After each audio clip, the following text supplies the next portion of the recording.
Let's pick up with the introduction. I'm not going to go all the way through the introduction, but I do want to hit some highlights of it. And I think I've apologized before, but I'm going to apologize again. Reason I chose this text, well, there were two reasons actually. One, it's a one-volume edition, so it's easy to carry around. Two, it's a highly respected translation of Dante, and I ordered it without actually having a copy of it yet, based on recommendations. Couple of problems I have discovered with it is, compared to some other translations, such as this one, which is, notice, is another Penguin Classics. This is Dorothy Sayers' translation. She did the first 1.5 volumes of the Divine Comedy, and then her, what do I want to call Barbara Reynolds? Her secretary. Essentially finished them.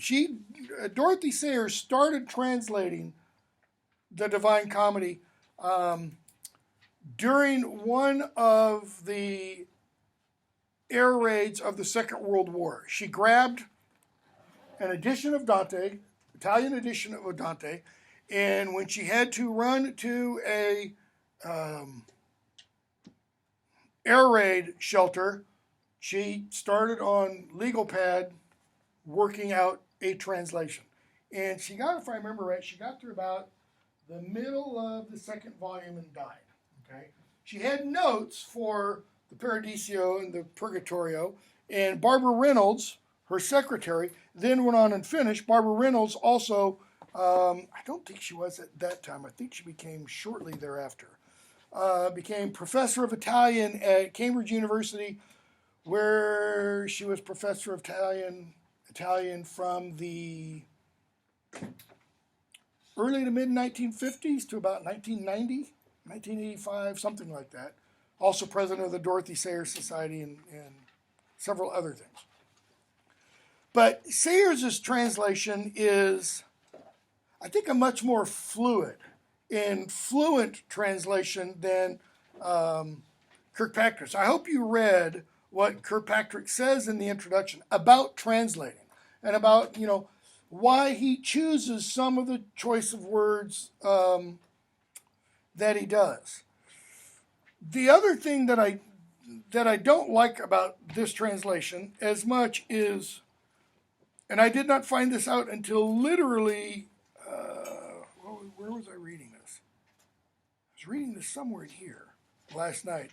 He mentions, that in this one-volume edition, the one-volume edition is cobbled together from the 3-volume Penguin edition, and the 3-volume Penguin edition has full notes. I did not realize when I ordered this, it does not have full notes. So the notes that you get at the back here, I put these little things to indicate which cantos, I have not finished it yet, are very sparse. For example, I asked on the question, what day of the year is it in the Christian calendar? It's Good Friday.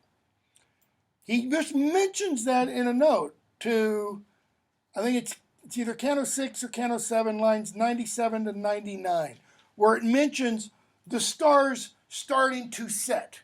And all he says in the note is, the stars starting to set indicate it is after midnight, Good Friday. Now, he doesn't mean midnight, the Thursday night midnight, so like 12:30 a.m. Good Friday. He means after midnight, so it's now moving into Saturday morning.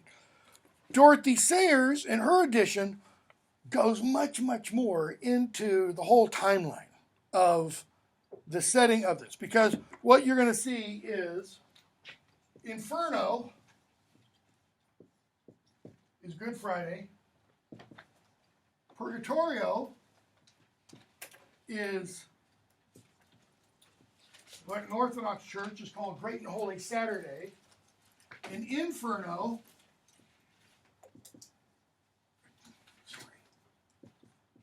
paradisio, is Easter Sunday. So what do we see Dante doing allegorically? He's dying and rising with Christ. Okay. Through the journey, notice where it begins. In a dark wood. Okay. How old is he? Middle age is, okay, ambiguous enough. He says, midway on this life's journey. His exact lines are not midway on this life's journey. At one point, midway on our path in life, where Sayers says, midway this way of life we're bound upon. Okay, so what does that mean, midway? What if you're reading it in this one, in the textbook we've been using? I don't know. That's not what I assigned for this. That's why I got the, because that doesn't have Purgatorio and Paradisio. That's only got the Inferno. And I don't know, what does that read for the opening? It says in the middle of the journey of our life. Okay. Well, both of these have a footnote for that. And they reference Psalm 90, which says humanity lives basically 70 and 10. And if you're lucky, 80. So 70, this is 80.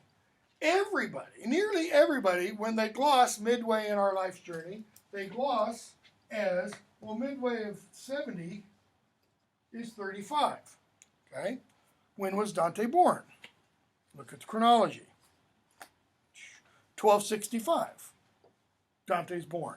So it's assumed, even though we know by some of the events that are described, okay, this isn't literally taking place in the spring of 1300. Okay? We know it's not literally taking place to begin with. All right? So it's more commonly assumed it's around 1301, 1302. But Dante, for this reason, for a scriptural reason, wants it to be midway in life. Okay? So what's he doing? We see, as we said, Inferno, Purgatorio, Paradise, Hell, Purgatory, Heaven. Okay? And he's taking a journey. Why? What kind of journey is this? Okay, rebirth, essentially. What else is it? It's a pilgrimage of sorts. Pilgrimage. Okay. Of sorts. Where do you usually go if you're taking a pilgrimage? Jerusalem. I mean, you go to a holy site. Okay. If you're in Spain, San Juan de Compostela. If you're in England and it's the Middle Ages, you go to Canterbury. You read the Canterbury Tales. There are plenty of other places you could go to. Jerusalem.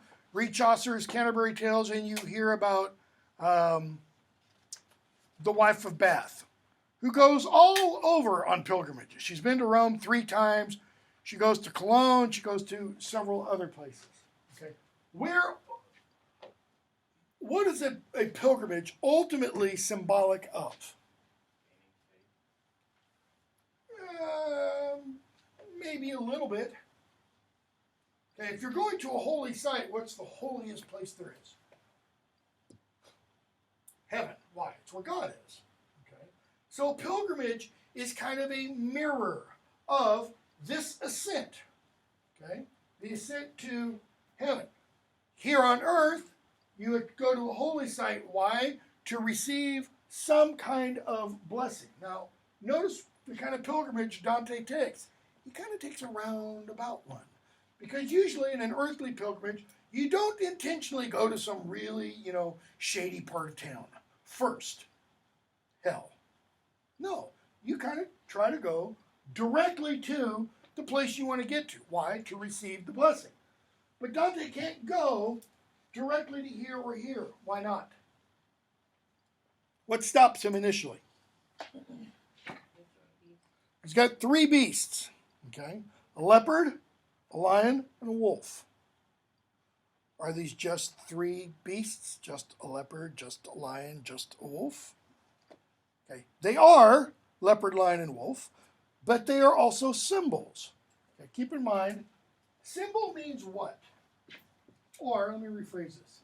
How is symbol different than, we don't usually use this word, we usually tack on then an ending like diabolic, diabolical, diabolism. Okay. Notice, this is the same, and this is the same. These, however, are different. Sim means what? Sympathy. Okay? It means with, together. Okay?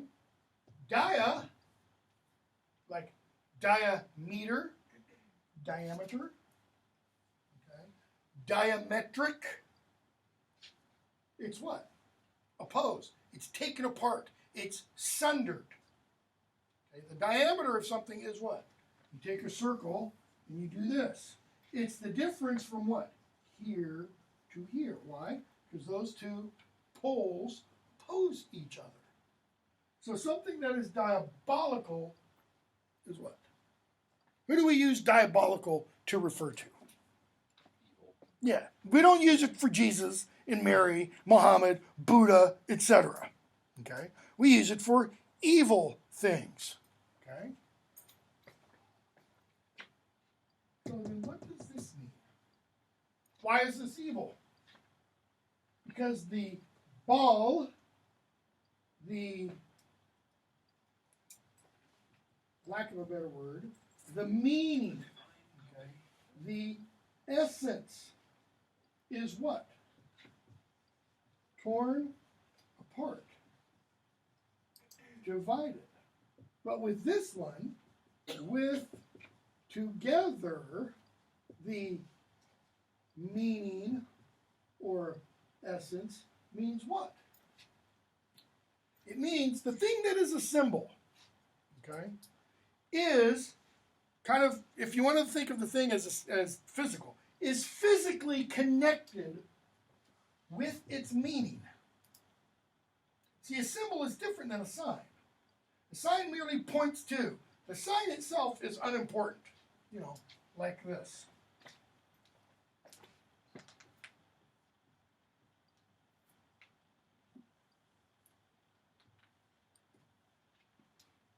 What does that mean?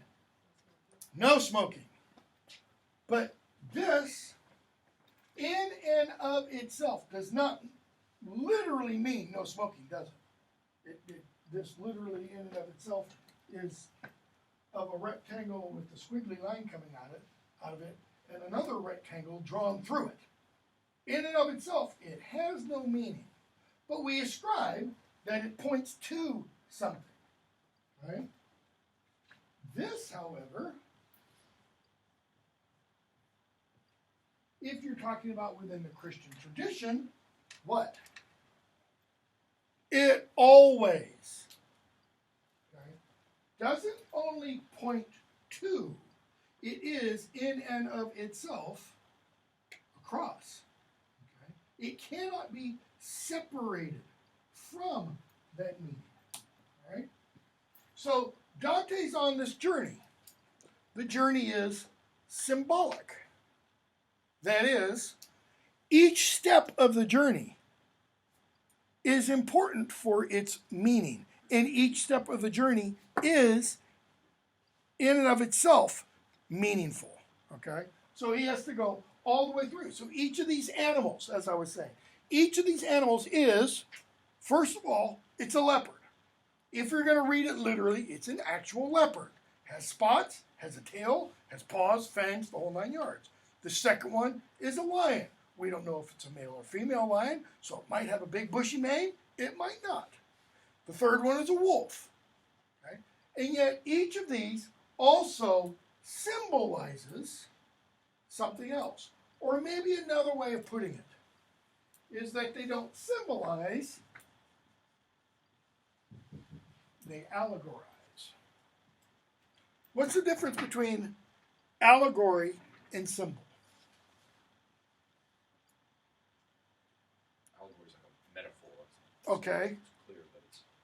Exactly. It's clear. See, symbols sometimes aren't quite clear. Symbols can be misunderstood. Why? Because some symbols can have multiple things that they're tied to. Right? Allegories don't work that way. Greatest allegory in the English language, John Bunyan's Pilgrim's Progress. In Pilgrim's Progress, you have a hero, the protagonist of the tale. Anybody know his name? Christian. Christian never stands for, never symbolizes Jew. He never stands for Muslim. He never stands for Buddhist. And anything else you want. He never stands for or represents any of those. He only stands for Christians. Similarly, as Christian is making his way from the earthly city to the celestial city, earthly city, life here, celestial city, there, he goes through a variety of places. For example, he goes through the Sloughgh, slew of, I think it's, well, it depends on the edition. The Slough of Despondency. The Slough of Despondency is never the happy place. Why? It's always the place you fall into and experience despair. You know, late Middle Ages, late Middle English morality play, every man. Okay? Every man finds out he has to die. And he has various people who come to comfort him, and they say, hey man, we'll be with you all the way. And yet he finds out wealth isn't going to help him when he dies. Friends aren't going to help him when he dies. Some things will. Good works, yeah, that will help him when he dies. Okay? Because it helps kind of his easing into death. Those are examples of allegories. Every man is an allegorical tale. Dante does both. That is, some of Dante is allegorical, some of it is not. We're going to meet all kinds of people, okay, in all three books, in the Divine Comedy. And most all of these people we are going to meet are real, once living human beings. From Dante's hometown, Florence, from other towns. I mean, Virgil, real person from Mantua. Dante from Florence. We're going to meet people Dante was friends with. We're going to meet people who were Dante's supporters. We're going to meet people who were Dante's enemies. We're going to meet a ton of popes and cardinals and bishops and archbishops and priests. Most of them are in hell in Dante's conception. Okay? We're going to meet a bunch of people in purgatory and or in heaven that most people in Dante's day would say, well, wait a second, how'd they get there? Because they were pretty rotten here on earth, and we'll hear Dante's explanation. Okay? So, if you read the introduction, now take that back, I'm not going to ask that question. Look at, skip the chronology, and open to just the beginning of the introduction about Dante's life and times. And I'm just going to skip over most of it. What's important is to realize that Florence in Dante's day was essentially a divided city. We think of the United States as being divided today. You know, the Trump faction, the Hillary faction, or however you want to call them. Our division is nothing. Nothing compared to the division Florence experienced during the late 13th and early 14th centuries. Okay, keep in mind, Dante is born 1265, and he dies in 1321. So when he says, midway in this life's journey, he actually hasn't finished his life's journey. He's assuming at that point he's going to live to be 70, and he only lives to be 57. Okay, so he dies fairly young. But as I was saying, Florence is a torn city, torn between two groups that are mentioned on Roman numeral, what is that, 13, okay? The Ghibellines, I'm going to pronounce the GH as a J, and the Guelphs, okay? And what happened was, just before Dante was born, the Ghibellines defeat the Guelphs, they take control, yet they get overturned and they get pushed out. And what we see happen throughout Dante's lifetime, really, and afterwards, is there's a back and forth between the Ghibellines and the Guelphs. And even the Guelphs themselves become divided between the white Guelphs and the black Guelphs. It has nothing to do with color. It's just terminology they use to describe themselves. Okay? So that at one point, right around 1300, Dante is exiled. He's not exiled in the sense that he's in town and they kick him out. He's exiled in the sense that he's away from Florence temporarily. While he's gone, the Ghibellines come back into power. Okay? And while Dante is gone, he and his clan are essentially exiled. He never goes back to Florence. He never returns, essentially, to his hometown. Pages, Roman numeral 14 is where you have the difference between the Guelph party, between the blacks and the whites. Okay? In fact, it's bottom of that page. Sorry, it's not the Ghibellines, it's the Guelphs that, the other Guelphs that exile him. Early November 1301, while Dante was out of the city on a last-ditch diplomatic mission to Rome, the French armies under Charles de Valois came within striking distance of Florence and installed the black Guelphs in power. So the white Guelph is banished. White Guelphs are banished. The white Guelphs are those who support imperial power. They want the Holy Roman Emperor back. Okay? The black Guelphs don't. See, your introduction talks about, one of the difficulties of the time is you're starting to see the rise of nation states at this time. Italy does not become a nation state.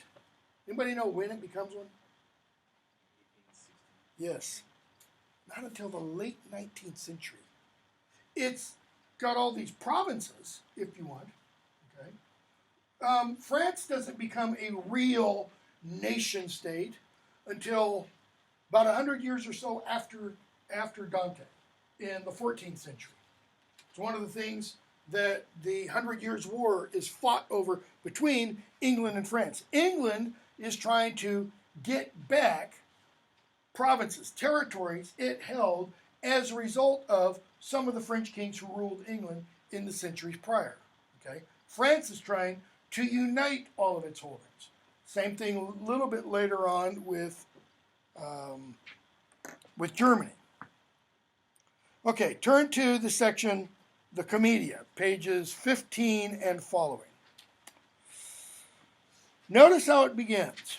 The dark wood may be thought in large part to represent Dante's own entanglement in the world of Florentine politics. Notice, maybe. Because Kirkpatrick goes on and says, what does Dante say in Inferno 1, line 8? Inferno 1 meaning Canto 1, line 8. Is he writing about earthly politics?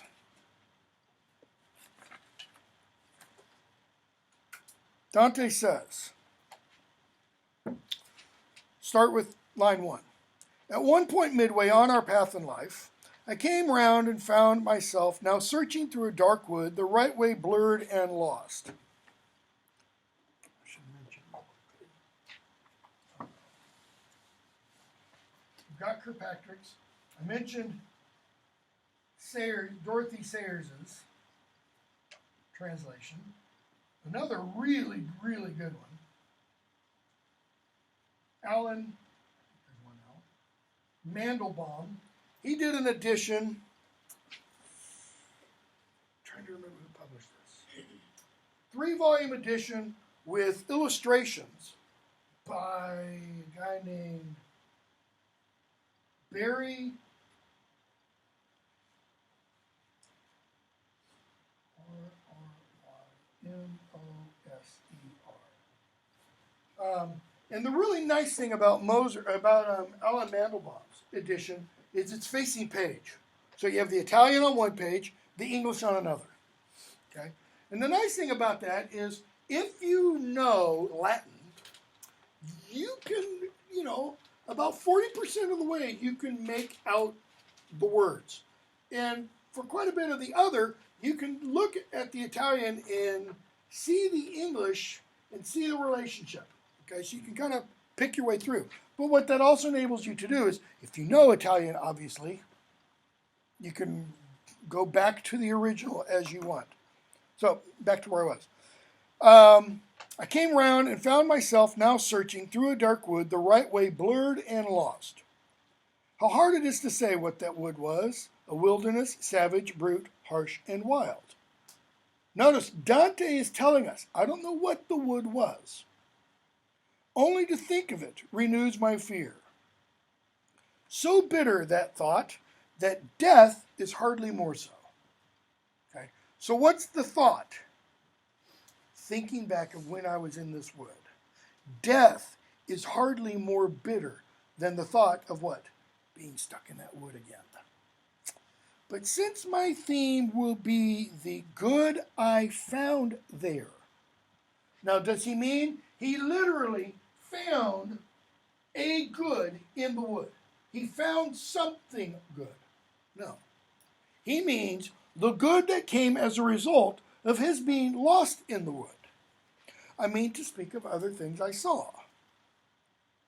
Okay? So he's telling us, he's not only going to describe the situation in the wood, because the wood led to what? It led to this, which we could describe as what? A descent. Right? He goes all the way through hell. Have any of you read this before? A couple of you have. Right? What does he do when he leaves hell? What must he do to leave hell? He's got to climb down over Satan's body. As Satan is sitting there with his 3 heads chewing Judas, Brutus. Yeah, Cassius. Okay? As he's chewing them, he crawls off and then starts to what? He gets down to the bottom of hell, and then like Stranger Things, it turns over. Because then he starts to ascend. What's he ascending? Mount Purgatory. Right? And what happens when he gets to here, the top of Mount Purgatory? 7 levels. 7th level. What's he do when he gets to Mount Purgatory? He steps over the river and does what? Descends even higher up to heaven. All of this is what he means by the good I found there. What's the good ultimately?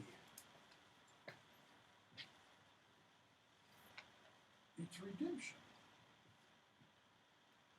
Okay? Go back to the introduction.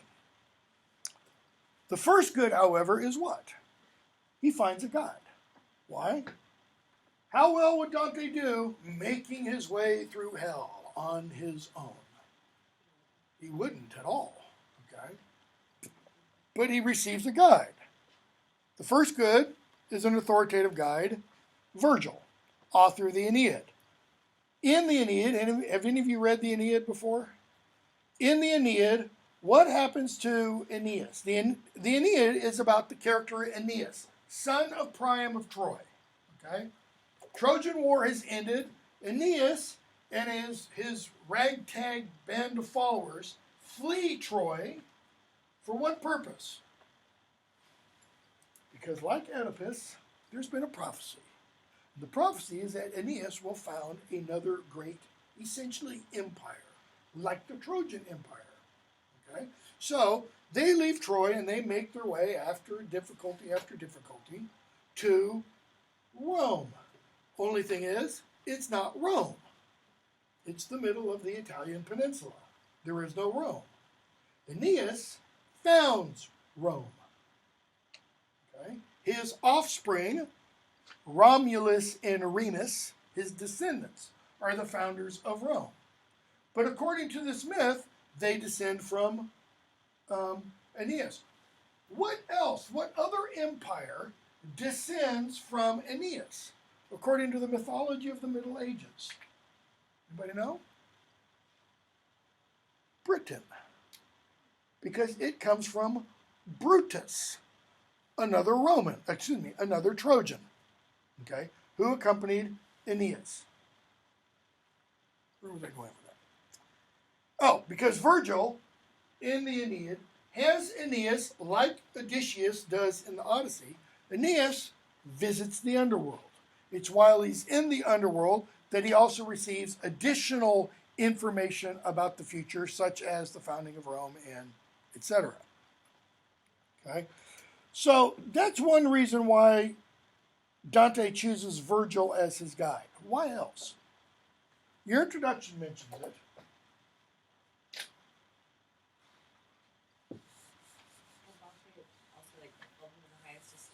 Okay. He mirrored his work after Virgil. Yes. He does mirror his work. He does copy his style to some extent. Okay. Not necessarily in the Divine Comedy, though. The Divine Comedy's style does not follow the style of the Aeneid. He does it in the Convivio, which is modeled somewhat on the style of the eclogues of Virgil. These are pastoral poems, and particularly the fourth eclogue, okay, written before the birth of Christ. Virgil prophesies, let's say, that there will come a time when there will be peace in the world and a virgin will give birth. Okay? So that after the coming of Christ, not so much in the 1st, 2nd, 3rd century, but in the Middle Ages, most readers who read Virgil said, there's a noble pagan. There is somebody who was attuned to what was happening, and they took this fourth eclogue as being a prophecy of Christ. Okay? That's another reason why Dante uses Virgil. Because Virgil is one of these pagans who kind of was groping in the dark, and yet he hit on some truth. Just as Socrates did, just as Plato did, just as Aristotle did and such. Okay?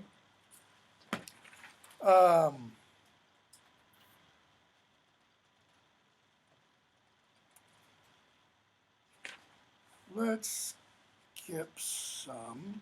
Turn to Roman numeral 18.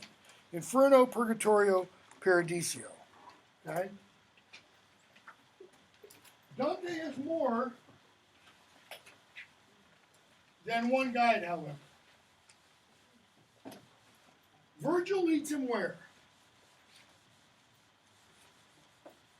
Virgil leads him through hell, through the Inferno, and through Purgatory.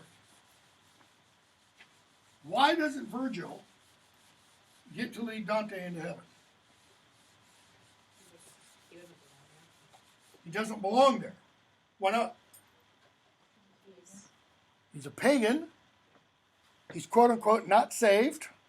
Only someone who's saved can lead him. So why in, I made a note of it. I don't have it in front of me. In, I think it's Canto 2. Why do the three holy women, who are they? Mary, Lucia or Lucy,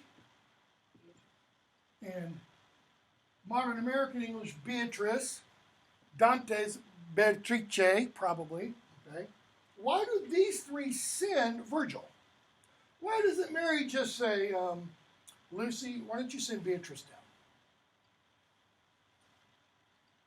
Beatrice becomes Dante's guide at the upper tip of Purgatory. She leads him across this river, and we'll talk about the river when we get there.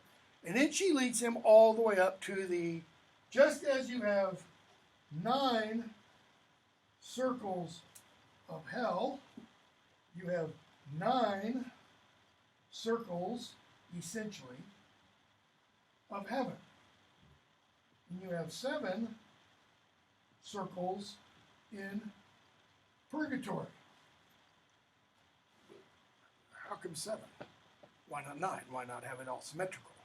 But actually is, because you have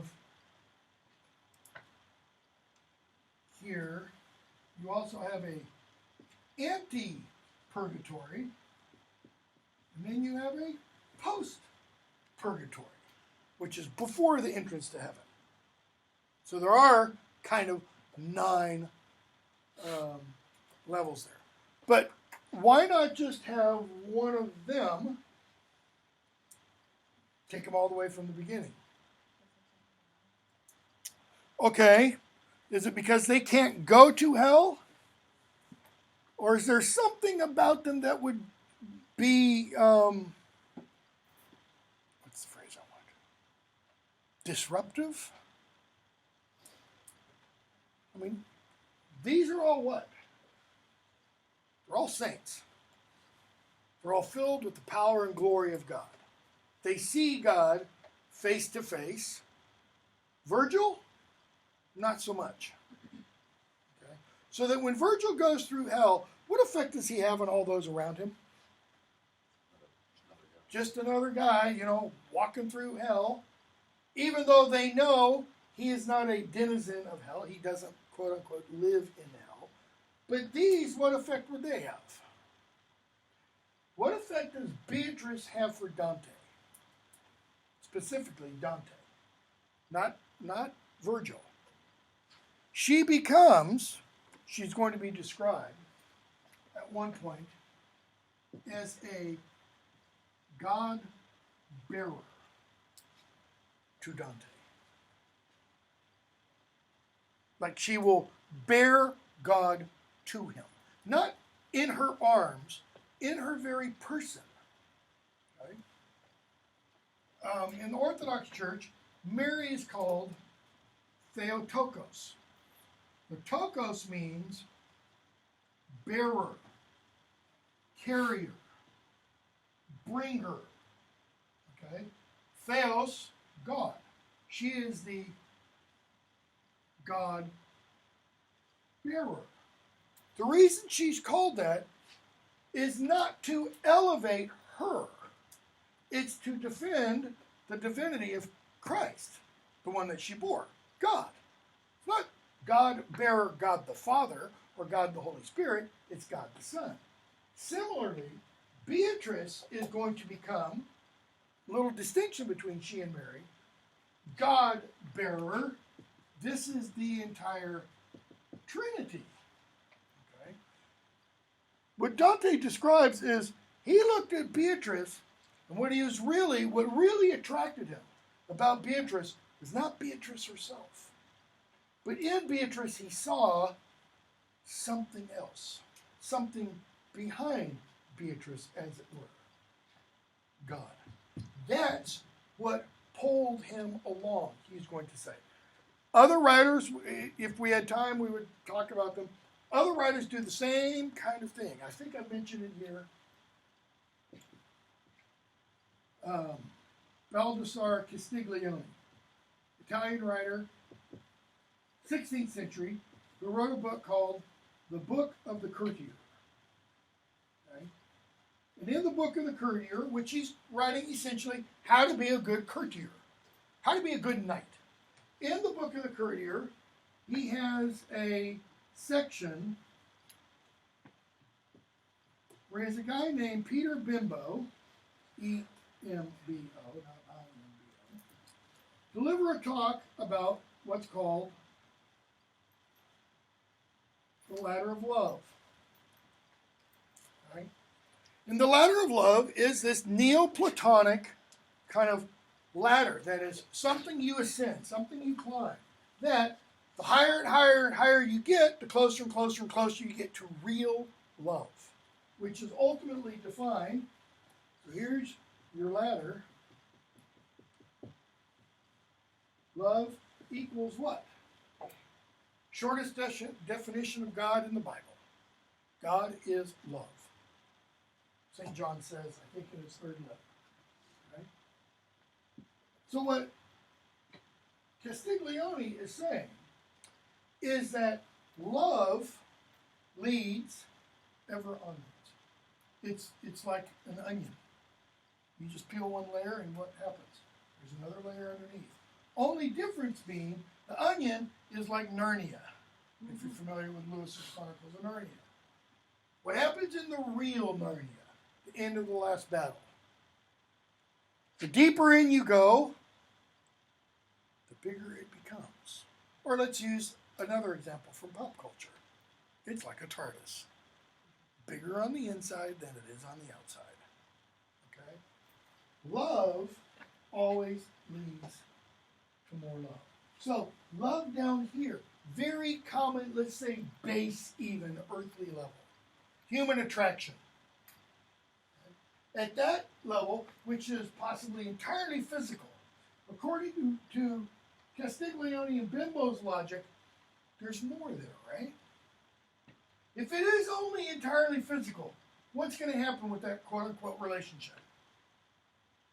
Nothing. It's going to peter out eventually. Because what happens? Bodies rot and die. Okay. Souls, however, they go on. So the idea is that this is something that ties the souls together.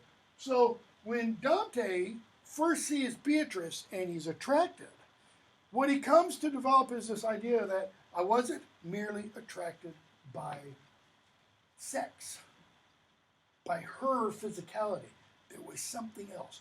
John Donne, if you haven't taken the English 3010, take my 3010 next spring and we'll talk a little bit about this. John Donne does the same thing in some of his poems. At the same time in other poems, it's entirely sex. It's all about sex. Who cares anything about the soul? You can't have fun, quote unquote, with the soul. With sex, you can. Okay? And that's because Donne's trying to mix the two together entirely. Because he wants people to see, right, sex is part of the mingling of souls, and vice versa. Dante's not there yet, okay? Simply because he lives a couple hundred years too early for that kind of idea to develop.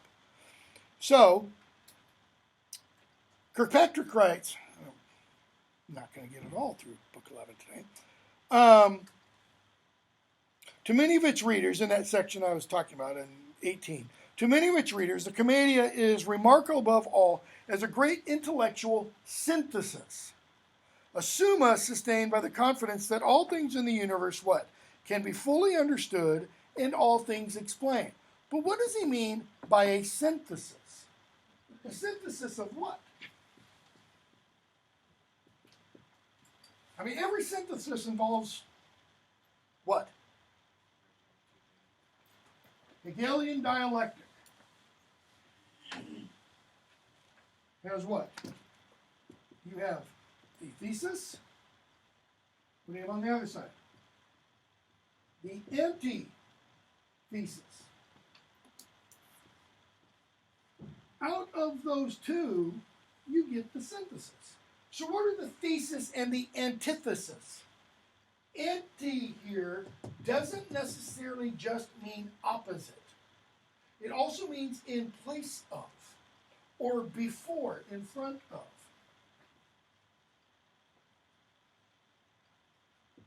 Christianity or Christian thought, doctrine.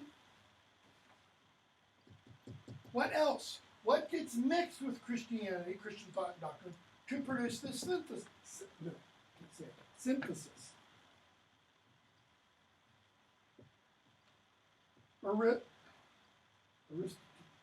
Aristotelian.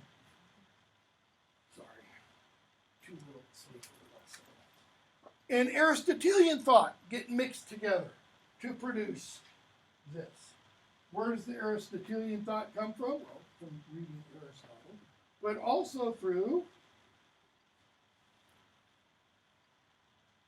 Thomas Aquinas, who writes his Summa Theologica, which is a mixture, or what the term that usually gets used rather than synthesis, a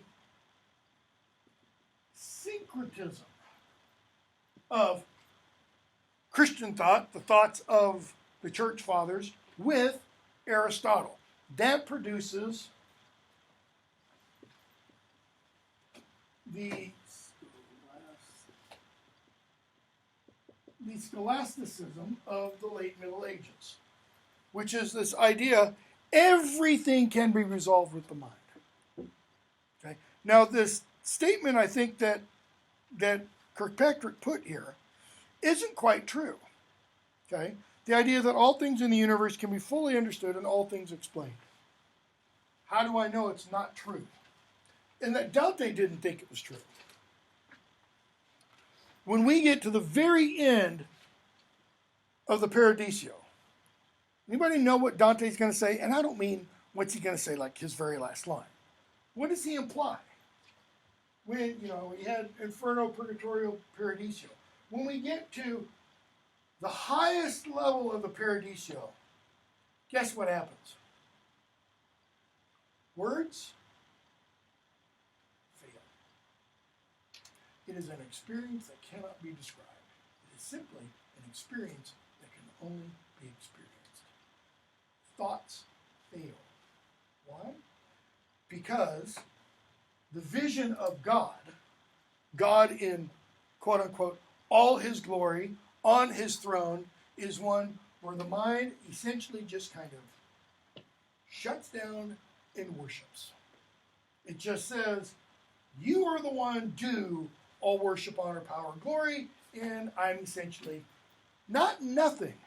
But in comparison, okay, the mind doesn't have terms to describe that. So that experience is not something that can be understood and explained. It is merely something that can be experienced. Okay?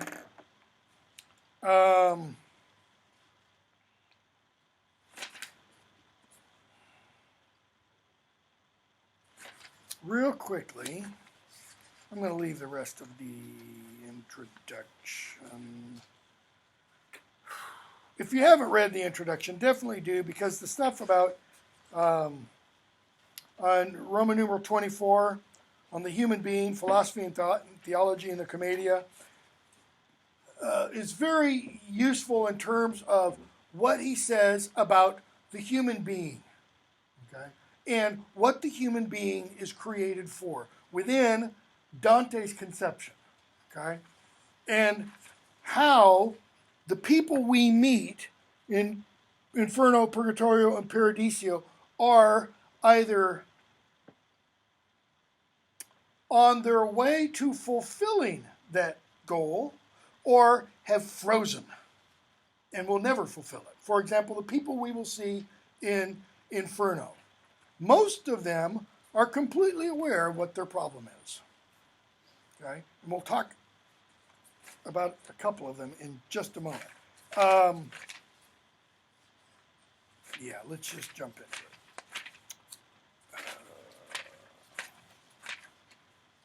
But before we do, look at I've got this diagram, plan of hell. Right? Notice hell is divided into sections. It's not merely 9 circles. It is 9 circles, but it's not merely that. Because the first 6 circles are all pretty simple. They're pretty straightforward. Circle 1, limbo, pagans and the unbaptized. Circle 2, the lustful. Circle 3, gluttonous. Circle 4, avaricious and spendthrifts. Notice, those are the opposite. Avaricious, the people who hoard everything, and spendthrifts, people who just spend everything. Okay. 5, the wrathful and the melancholic. 6, heretics. And then you have the next 3 circles, divided into 1, malice, sins of violence and inhumanity, and that is subdivided into 3 circles. Okay? And then you have sins of deceit against those who have no cause to trust. That is subdivided into 10 circles. These are called, in other translations, malbulges. That is, these little circles within the larger circle.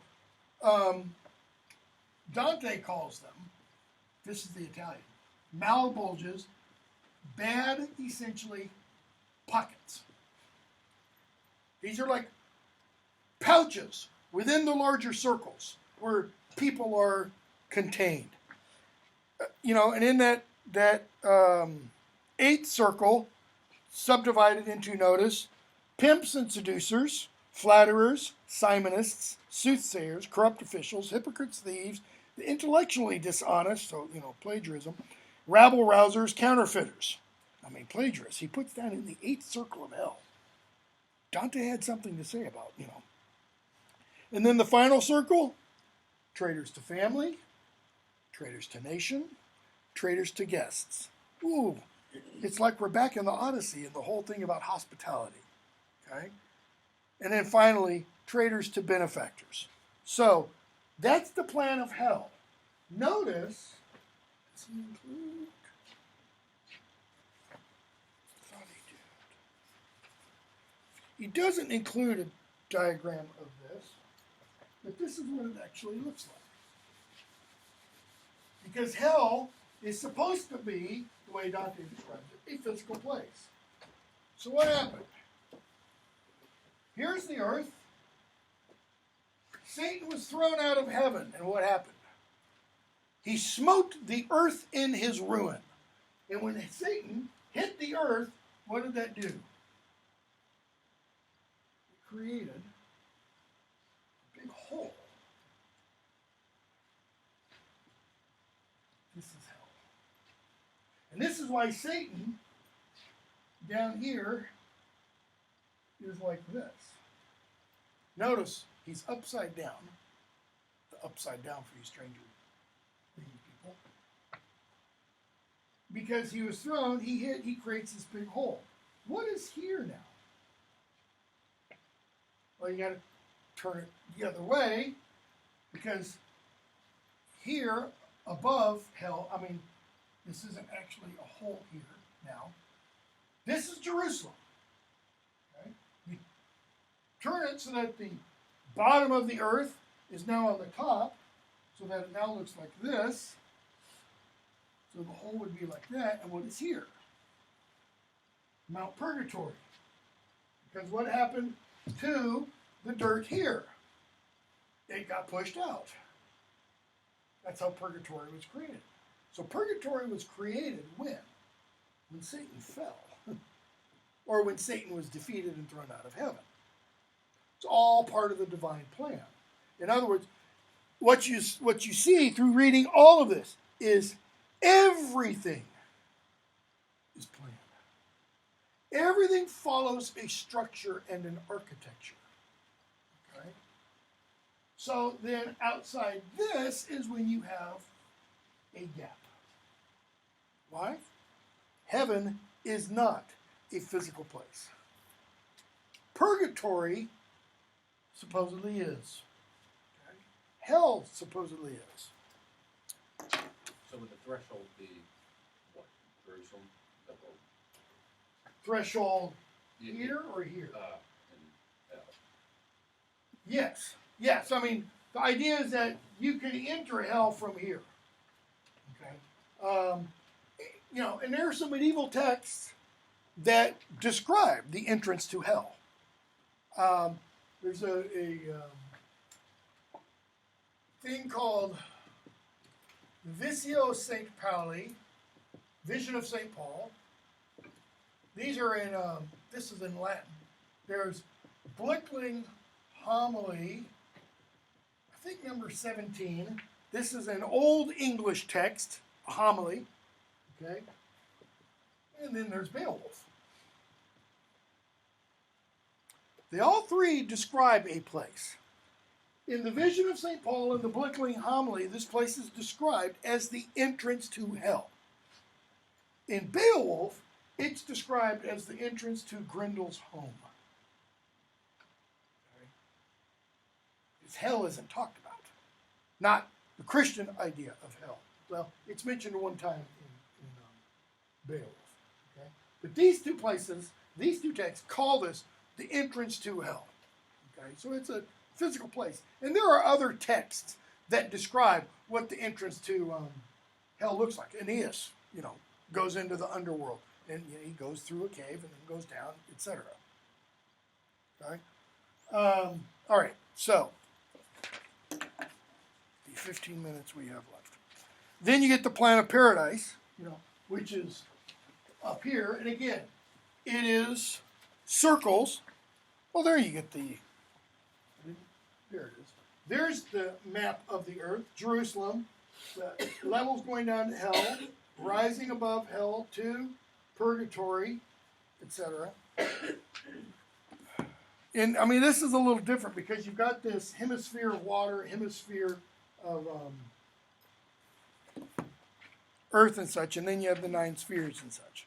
Okay, so Dante says, where we left off, he's going to speak of other things that he saw. Okay, and I'm gonna skip lots because we can't go line by line, or it would take more than 2 semesters to do the whole thing. Line 17, he mentions the rays from the planet that leads all others on any road aright. What's that planet? See, now this is an example where I assume in the single individual volumes of Inferno, Purgatory, Paradisio that Kirkpatrick did, also for Penguin, that there's probably a footnote there. Because the thing that is referring to is not what we call a planet. It's the sun. Okay? What's the difference between a star and a planet? Anybody know?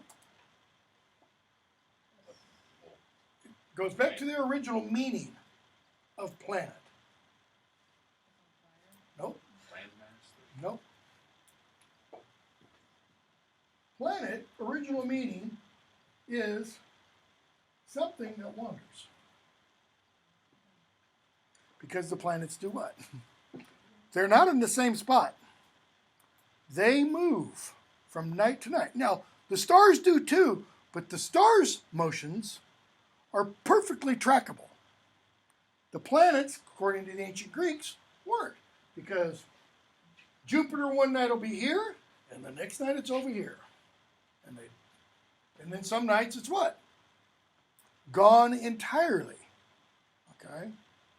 There are some nights of the year you can't see the major planets, but, every fall you're going to be able to see, depending on what part of the world you live on, you're going to be able to see Ursa Major, Ursa Minor, or one of the hundreds of constellations. The movement of the stars was thought to be fixed.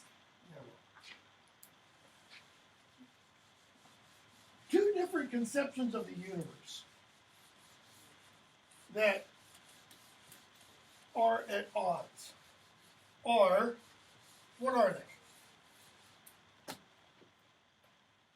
You have the geocentric, the heliocentric, and then, I don't even know what you call the third one. the nothing centric. So the geocentric. A great philosopher named Ptolemy. I gotta make sure I'm not confusing. Yeah, Ptolemy. Came up with, an astronomer, came up with the Ptolemaic conception of the universe. That conception said Earth is at the center. Okay? What surrounds Earth? These spheres. Each of the spheres is populated by stars and such. Okay? Ptolemy did not go much farther than that. But in the Middle Ages, his idea really gets built on to where we get, look at the drawing or the diagram of the plan of paradise. You get what? 1, 2, 3, 4, all the way out to number 9. 9 concentric spheres. So think of the world, our Earth, as a ball. And around that ball you have another glass ball that's larger. And around that glass ball you've got a larger glass ball and a larger glass ball. And you have 9 of these. Outside the 9th glass ball is what? Look at your diagram. So the first one is the moon. Okay, I'm skipping everything after the name of each of the circle. For example, it says the moon. Spirits who failed in their vows. Okay. So what's the next one?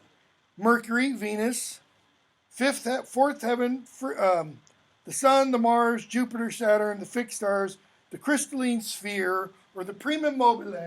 So the 9th sphere is the prima mobile, and outside that, you have the empyrean. This is where God dwells. Prima mobile means what? First mover. Okay, how? Because it's the movement of this sphere, the 9th sphere, that causes this sphere to move. That movement causes this sphere, actually it causes 8, 7, 6, 5, causes all those to move. Those all cause these others to move. Okay, this one, as I said, this is the level of the moon. Okay? This is the rationale for astrology. What star or planet you were born under, which one is ascendant, which is descending, okay, is powerful because of the movement of the spheres. Shakespeare really plays on this because it's not until Shakespeare is almost done writing that final definitive proof is given that this is wrong. Not just mistaken, wrong. Okay? So this is all part of the Ptolemaic conception. The 9 spheres, okay? When these spheres move, they do what? They create the music of the spheres.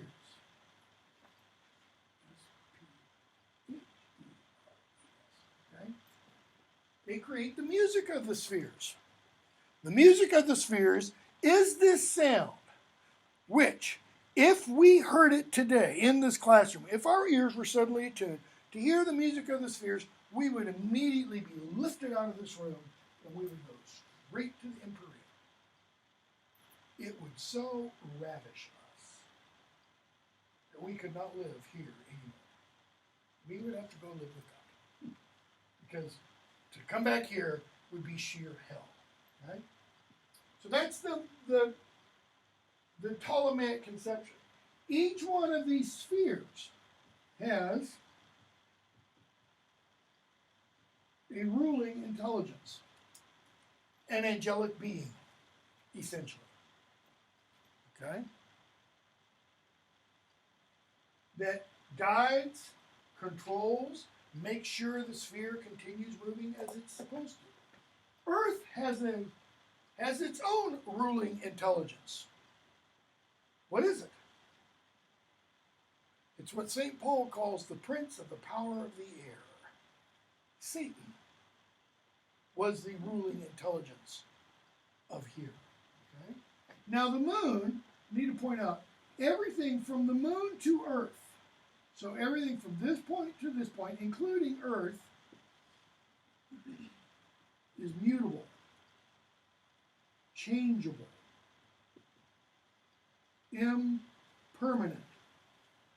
I almost said impertinent, but that's entirely different. Impermanent. Everything beyond the orbit of the moon is permanent, fixed. Other than that, they're moving and constant. Okay? But eclipses, comets, meteors, all those things, it was thought those all occur within the orbit of the moon. Okay? The reason why people fall in love and then fall out of love is because of the orbit of the moon. So that some writers will talk about their loves as not being sublunary, meaning beneath the orbit of the moon. Our loves are permanent. Just think of Shakespeare's Sonnet 116. Let me not to the marriage of true minds admit impediments. Love is not love, what? That alters when it alteration finds.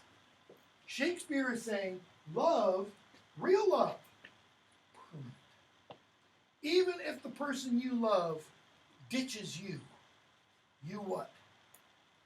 You still love that person. When? Till the end of time. Again, take my 3010 and we'll talk about that. Or take my intro to Shakespeare because we're going to do some of this on this. Okay? The heliocentric is what? Sun-centered. Everything revolves around the sun. Well, we know that's not true. Why? Because Copernicus suggested it wasn't. Tycho Brahe suggested it wasn't. But they didn't prove it.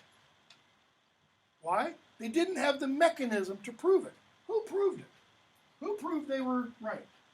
And that Ptolemy and the church at the time were wrong. Galileo in 1610. He invented his little telescope. He looked. He watched the orbits and he said, look at that. The Earth is not the center of the universe. So that John Donne in 1611 writes a poem and says, the center cannot hold. He means the center of the Earth cannot hold. Everything is now kind of free, right? Dante's still writing entirely under this. I mean, this was dogma. This was the teaching of the church. Anybody who went against this was essentially arrogant. Which is why Galileo, over 300 years later, okay, proves that this teaching is wrong, and what happens? He's thrown into prison. He recants what he says. But then before he dies, he recants his recantation, says, no, I was right all along. Okay? Okay, we are fine. So we'll just stop there. And we'll pick up with Canto 1. I don't know how, but we'll find a way to catch up. I am going to skip lots of individual cantos.